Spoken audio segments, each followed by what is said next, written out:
درخت نے اپنی بات جاری رکھتے ہوئے کہا، اے پہاڑ! گورکن تھک ہار کر ایک طرف بیٹھ گیا۔ اس نے قبر تو پوری کر لی، لیکن اس کے دل میں ایک عجیب سا ڈر اور بے چینی تھی۔ وہ اپنی سانسیں بحال کرنے کے لیے ایک طرف سکون سے بیٹھا اور جنازے کے آنے کا انتظار کرنے لگا۔ درخت نے کہا، ابھی کچھ ہی وقت گزرا تھا کہ اچانک میں نے آسمان سے 2 فرشتوں کو زمین پر اترتے دیکھا۔ وہ روشنی کے بادلوں میں لپٹے ہوئے تھے اور سیدھے اسی قبر کی طرف بڑھ رہے تھے جو گورگن نے ابھی پوری کی تھی۔ ایک فرشتہ قبر کے سرہانے کھڑا ہو گیا اور دوسرا پیر والی طرف۔ ان کی موجودگی نے قبرستان کے سناٹے کو ایک عجیب رہت سے مئی خاموشی میں بدل دیا۔ ایسا لگ رہا تھا جیسے کوئی بڑی حقیقت یہاں اجاگر ہونے والی ہو۔ سرہانے والے فرشتے نے دوسرے فرشتے کی طرف دیکھا اور کہا، لکھو۔ دوسرے فرشتے نے پوچھا، کیا لکھوں؟ پہلے فرشتے نے گہری آواز میں کہا، اس قبر کے بارے میں لکھو کہ یہاں 12 میل لمبی اور 12 میل چوڑی ہوگی۔ پیروں والی طرف کھڑے فرشتے نے ایک چھوٹی سی کاپی اور قلم نکالی۔ اس نے کانپتے ہوئے ہاتھوں سے کاپی پر لکھنا شروع کیا، یہاں قبر 12 میل لمبی اور 12 میل چوڑی ہوگی۔ درخت نے اپنی بات کو جاری رکھتے ہوئے کہا، اے پہاڑ! وہاں فرشتے اس قبر کا کام ختم کرنے کے بعد پہلی قبر سے دوسری قبر کی طرف بڑھ گئے۔ دوسری قبر کے سرہانے پہنچ کر پہلے فرشتے نے پھر کہا، لکھو۔ دوسرے فرشتے نے پوچھا، کیا لکھوں؟ پہلا فرشتہ گہری آواز میں بولا، اس قبر کے بارے میں لکھو کہ یہ تا حد نگاہ وسیع ہوگی، مطلب جہاں جہاں تک نظر جائے گی وہاں تک یہ قبر کھلی اور کسادہ ہوگی۔ دوسرے فرشتے نے اپنا قلم نکالا اور کاپی پر لکھنا شروع کر دیا، یہ قبر تاحد نگاہ کشادہ ہوگی۔ پہاڑ نے بے چینی سے پوچھا، تو وہی تیسری قبر جس میں گورکن پسینے سے شرابور ہو گیا تھا، اس کے بارے میں فرشتوں نے کیا لکھا؟ درخت نے کہا، جب فرشتے اس تیسری قبر کے پاس پہنچے تو پہلے فرشتے نے کہا، اب اس قبر کے بارے میں لکھو۔ دوسرے فرشتے نے پوچھا، کیا لکھوں؟ پہلے فرشتے نے اپنے ہاتھ کی 2 انگلیاں کھولیں اور ان کے بیچ کے فاصلے کی طرف اشارہ کرتے ہوئے کہا، اس قبر کے بارے میں لکھو کہ یہاں صرف اتنی ہی چوڑی ہوگی جتنا یہ 2 انگلیوں کا فاصلہ ہے۔ دوسرا فرشتہ یہ سنتے ہی کانپ گیا، لیکن اس نے کانپتے ہاتھوں سے قلم اٹھایا اور لکھنا شروع کر دیا، یہ قبر 2 انگلیوں کے فاصلے جتنی تنگ ہوگی۔ پہاڑ نے حیرت اور خوف سے کہا، یہ کیسے ممکن ہے؟ قبر اتنی تنگ کیسے ہو سکتی ہے؟ درخت نے گہری سانس لے کر کہا، یہ اسی عورت کی قبر تھی جو اپنی عبادت گزاری کے باوجود اپنی زبان کی وجہ سے اپنے لیے عذاب خرید چکی تھی۔ اس کی قبر کے بارے میں جو لکھا گیا وہاں اس کے انجام کا آغاز تھا۔ درخت نے اپنی بات کو آگے بڑھاتے ہوئے کہا، اے پہاڑ! جب وہ فرشتے تینوں قبروں کے بارے میں لکھ کر آسمان کی طرف لوٹ گئے تو میرے دل میں یہ خواہش پیدا ہوئی کہ اب یہاں دیکھوں کہ ان قبروں میں کون دفن ہونے والا ہے۔ قبروں کے حالات تو میرے سامنے واضح ہو چکے تھے، لیکن ان کے اندر آنے والے لوگوں کی کہانی جاننا ابھی باقی تھی۔ تھوڑی دیر گزری ہی تھی کہ قبرستان کی خاموشی کو ایک جنازے کے داخل ہونے کی آواز نے توڑ دیا۔ میں نے اپنی نظریں اس طرف مرکوز کیں اور جو منظر دیکھا وہ بہت عجیب تھا۔ اس جنازے کے ساتھ صرف 8 لوگ تھے۔ 4 لوگوں نے چارپائی کو کندھا دیا ہوا تھا اور 4 لوگ ان کے پیچھے خاموشی سے چل رہے تھے۔ پہاڑ نے حیرانی سے پوچھا، صرف 8 لوگ؟ جنازے کے ساتھ اتنے کم لوگ کیوں تھے؟ درخت نے جواب دیا، یہی سوال میرے ذہن میں بھی آیا۔ میں سوچنے لگا کہ آخر یہ کس کا جنازہ ہے جس کے ساتھ اتنی کم تعداد میں لوگ ہیں۔ خیر، جیسے ہی وہ جنازہ قبرستان کے اندر داخل ہوا تو ان لوگوں نے گورکن سے ایک قبر خریدی۔ گورکن نے ان سے پوچھا، یہ کس کی میت ہے اور جنازے میں صرف 8 لوگ کیوں ہیں؟ جنازے میں شامل ایک شخص نے جواب دیا، یہ ہمارے محلے کا سب سے بڑا غریب آدمی تھا۔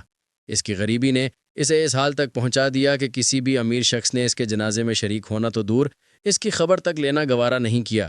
یہ دولت کا غریب ضرور تھا لیکن سجدوں کا غریب نہیں تھا، اور ہم اس کے قریبی رشتہ دار ہیں۔ ہم نے اس کی عبادت گزاری اور انسانیت کے ناطے اس پر رحم کیا، اسے غسل دیا، کفن پہنایا اور یہاں لے آئے ہیں۔ یہ سن کر میرا دل اور بھی بے چین ہو گیا۔ میں نے سوچا، یہ کیسا نصیب ہے۔ دنیا کے لیے یہ شخص غریب تھا لیکن اس کی قبر کے حالات تو کسی بادشاہ سے بھی بڑھ کر تھے۔ وہ لوگ اس غریب شخص کو پہلی قبر میں دفن کرنے لگے، وہی قبر جس کے بارے میں فرشتوں نے لکھا تھا کہ یہ 12 میل لمبی اور 12 میل چوڑی ہوگی۔ جیسے ہی انہوں نے اسے دفن کرنا شروع کیا، مجھے یہ بات سمجھ آ گئی کہ یہاں شخص دنیا کے لیے چاہے کتنا ہی غریب کیوں نہ تھا، اور وہ غریب تو لگتا ہی نہیں تھا، لیکن اس کا دل اور اس کے نیک عمل اسے اللہ کے نزدیک کتنا بلند مقام عطا کر گئے تھے۔ درخت نے اپنی بات جاری رکھتے ہوئے کہا، اے پہاڑ! پہلی قبر کے واقعات کے بعد میں ابھی حیران ہی تھا کہ ایک اور جنازہ قبرستان کے اندر داخل ہوا۔ جیسے ہی وہ جنازہ نظر آیا، میرے دل کی دھڑکن تیز ہو گئی۔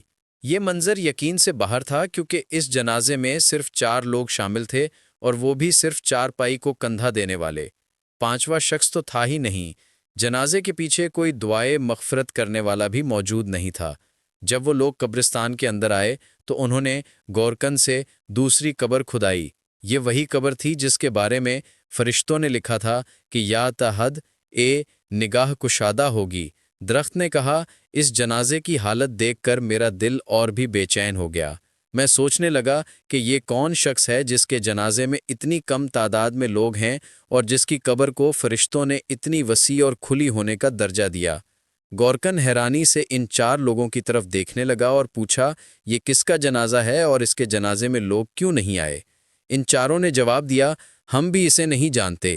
یہ ایک پردیسی شخص ہے جو اس دیش میں اکیلا تھا اور پردیس میں ہی مر گیا۔ اس کا کوئی عزیز یہاں موجود نہیں تھا، اس لیے ہم نے صرف انسانیت کے ناطے اسے غسل دیا، کفن پہنایا اور یہاں دفن کرنے کے لیے لے آئے ہیں۔ یہ سن کر شاید گورکن کے دل میں بھی انسانیت جاگ اٹھی تھی۔ اس نے خاموشی سے ان لوگوں کی مدد کی اور قبر کی تیاری میں لگ گیا۔ درخت نے کہا، اے پہاڑ، اس پردیسی کا اکیلا جنازہ اور اس کی کہانی میرے لیے بھی عبرت کا سبق بن گئی۔ اس نے ان لوگوں سے قبر کی مزدوری لینے سے انکار کر دیا اور کہا، یہ حق قبر تمہیں مفت میں دے رہا ہوں، میں بھی اس کے ثواب میں شریک ہونا چاہتا ہوں۔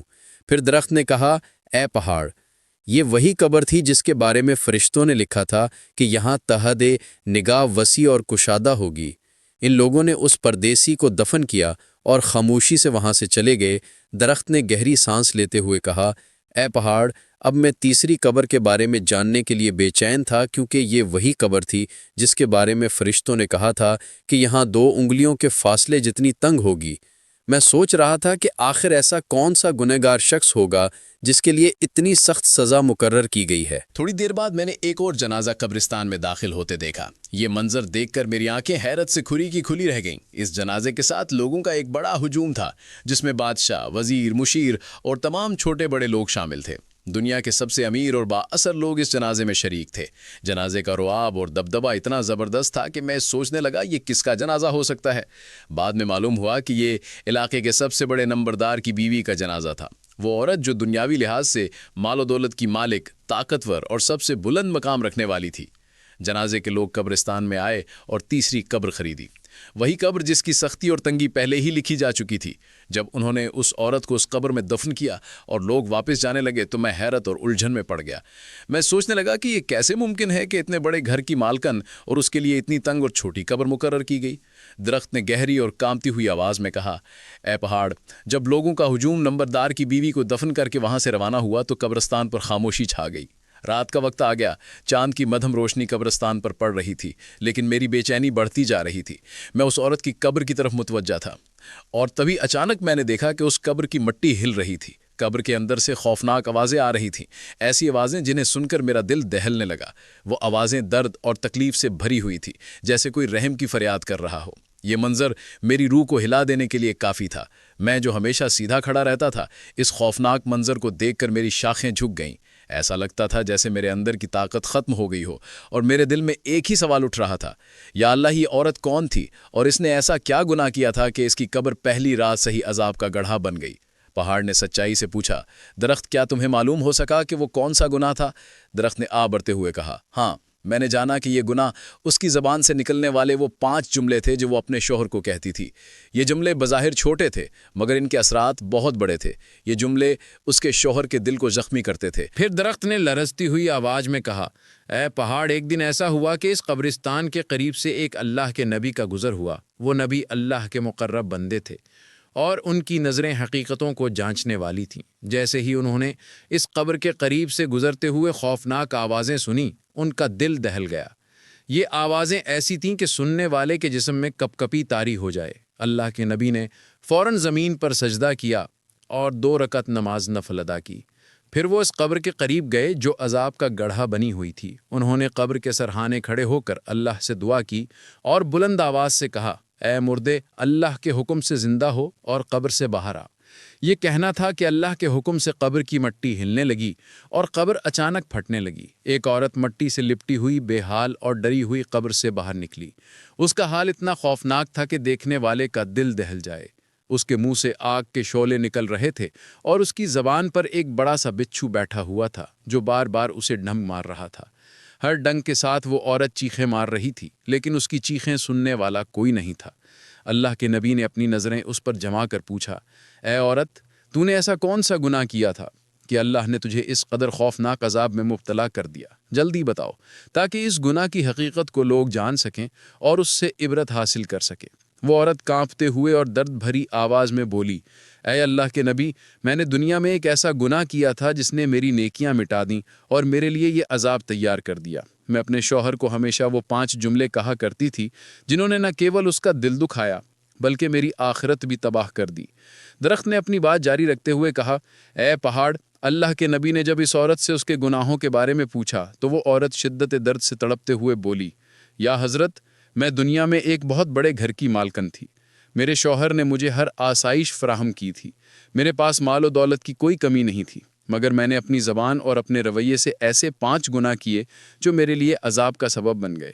اللہ کے نبی نے پوچھا، اے عورت، جلدی بتاؤ وہ کون سے جملے تھے جنہوں نے تجھے اس انجام تک پہنچا دیا؟ عورت نے سر جھکا کر کہا، یا حضرت، میرا پہلا جملہ یہ تھا، میں اپنے شوہر کو کہتی تھی تم کسی کام کے نہیں ہو، تمہاری کوئی حیثیت نہیں۔ چاہے وہ دن بھر محنت کر کے گھر آتا یا کسی مشکل سے دوچار ہوتا، میں نے کبھی بھی اپنے شوہر کی تکلیف کو سمجھنے کی کوشش نہیں کی، بلکہ اس کے دل کو زخمی کرنے کے لیے بہت کڑے الفاظ استعمال کیا کرتی تھی۔ یا حضرت، یہ جملہ زبان سے نکل کر میرے شوہر کے دل کو چھید دیتا تھا۔ اس کی خاموشی، اس کی جھکی ہوئی نظریں اور اس کی تھکان میری نظروں سے اوجھل رہتی۔ میں نے کبھی اس کی محنت کی قدر نہیں کی اور نہ یہ جانا کہ اس کے دل پر ان الفاظ کا کتنا گہرا اثر ہوتا ہے۔ یا حضرت، یہ دنیا ایک کچے گھڑے کی مانند ہے جو وقت کے پانی میں بہتا رہتا ہے۔ ایک کچے گھڑے کو سنبھالنے کے لیے صبر، محبت اور خلوص کی ضرورت ہوتی ہے، لیکن میں نے اپنے شوہر کے دل کو ایسے زخمی کیا جیسے کسی پتھر کو پانی میں مارا جائے۔ پانی میں پتھر کے گرنے سے لہریں تو پیدا ہوتی ہیں، مگر وہ لہریں کبھی واپس نہیں آتی۔ میرے الفاظ بھی ویسے ہی تھے، دل کو چیرتے ہوئے گزر جاتے تھے اور پیچھے ایک ایسا خلا چھوڑ جاتے تھے جو کبھی نہ بھرا۔ پیاری بہنوں، ایک بات ہمیشہ یاد رکھنا، دل ایک آئینے کی طرح ہے۔ اگر آپ اسے توڑ دیں تو ٹوٹے ہوئے ٹکڑوں میں آپ کی اپنی ہی بگڑی ہوئی تصویر نظر آتی ہے۔ میں نے اپنے شوہر کے دل کو توڑا اور آج ان ٹوٹے ہوئے ٹکڑوں کی کرچیاں میری قبر میں میری روح کو زخمی کر رہی ہیں۔ عورت نے آنسو بہاتے ہوئے کہا، یا حضرت، میرا دوسرا جملہ یہ تھا، میں اپنے شوہر کو کہتی، میرے ماں باپ کے گھر میں زیادہ سکون تھا، تم نے تو میری زندگی عذاب بنا دی۔ یہ جملہ میں اپنے شوہر کے سامنے بار بار بولتی تھی جب کبھی مجھے ان کی کوئی بات پسند نہ آتی یا کوئی چھوٹی سی بھی کمی محسوس ہوتی۔ میں نے کبھی یہ نہیں سوچا کہ یہ الفاظ ان کے دل پر کس طرح وار کرتے ہوں گے۔ میں نے سکون کو اپنے شوہر کی محبت اور محنت میں تلاش کرنے کے بجائے اپنی زبان سے ایسا زہر گھولا جس نے نہ صرف ان کی خوشیوں کو چھین لیا بلکہ میرے لیے آج قبر کے اندر عذاب کا سبب بن گیا۔ یاد رکھو، اگر زبان سے نکلنے والے الفاظ محبت کے ہوں تو وہ زخموں کا مرہم بن سکتے ہیں، لیکن اگر وہ زہر سے بھرے ہوں تو وہ قبر تک انسان کا پیچھا کرتے ہیں۔ پھر اس عورت نے کہا، یا حضرت، میرا تیسرا جملہ یہ تھا، تمہیں عقل ہی نہیں، تم ہر کام میں ناکام ہو۔ یہ جملہ میں اس وقت کہتی تھی جب کوئی چھوٹا سا مسئلہ پیش آتا یا میرے شوہر کسی کام میں کامیاب نہیں ہو پاتے۔ میں نے کبھی ان کے دل کی تکلیف کو سمجھنے کی کوشش نہیں کی بلکہ ان کے حوصلے کو توڑتی رہی۔ عورت نے اپنے آنسو پوچھتے ہوئے کہا، یا حضرت، میرا چوتھا جملہ یہ تھا، میرے لیے تو دوسروں کے شوہر زیادہ اچھے ہیں۔ میں یہ جملہ اس وقت کہتی تھی جب میرے دل میں لالچ آ جاتا اور میں دوسروں کی زندگیوں کو اپنی زندگی سے بہتر سمجھنے لگتی۔ میں اپنے شوہر کی محنت، ان کی محبت اور ان کی کوششوں کو حقیر جانتی تھی اور دوسروں کی چمکتی ہوئی زندگیوں کا ذکر کر کے ان کے دل کو چھلنی کرتی رہتی تھی۔ میرے یہ الفاظ ان کے دل پر وہ بوجھ بن گئے جو وہ کبھی مجھ سے کہہ نہیں سکے۔ عورت نے روتے ہوئے کہا، یا حضرت، میرا 5واں اور سب سے خوفناک جملہ یہ تھا، کاش میں تمہارے ساتھ شادی نہ کرتی۔ یہ جملہ میں غصے میں کہتی تھی بنا یہ سوچے کہ اس کے اثرات کتنے گہرے ہوں گے۔ یا حضرت، میرے یہ الفاظ میرے شوہر کے دل کو چھلنی کر دیتے تھے۔ ان کی قربانیاں، ان کی محبت اور ان کی وفاداری، سب کو میں نے اپنے اس ایک جملے سے ٹھکرا دیا۔ میں نے انہیں ایسا محسوس کرایا جیسے وہ میری زندگی کی سب سے بڑی غلطی ہے۔ حضرت، یہ جملہ میرے لیے سب سے زیادہ عذاب کا سبب بنا، کیونکہ یہ جملہ نہ صرف میرے شوہر کے دل کی توہین تھا بلکہ اللہ کی نعمت کی ناشکری بھی۔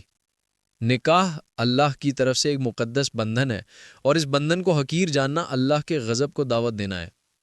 عورت نے اپنے آنسوؤں کے ساتھ اپنی کہانی ختم کی اور اللہ کے نبی نے فرمایا، یہ جملے صرف زبان کے الفاظ نہیں بلکہ یہ وہ زہر ہے جو دلوں کو کھا جاتے ہیں اور رشتوں کو موت کے گھاٹ اتار دیتے ہیں۔ ہر انسان کو چاہیے کہ وہ اپنی زبان کی حفاظت کرے، ورنہ یہی زبان قبر میں اس کے لیے عذاب کا سبب بن جائے گی۔ میری پیاری بہنوں، میں امید کرتا ہوں کہ آج کا بیان آپ کو بہت پسند آیا ہوگا اور یہ آپ کی زندگی بدلنے کا ذریعہ بھی بنے گا۔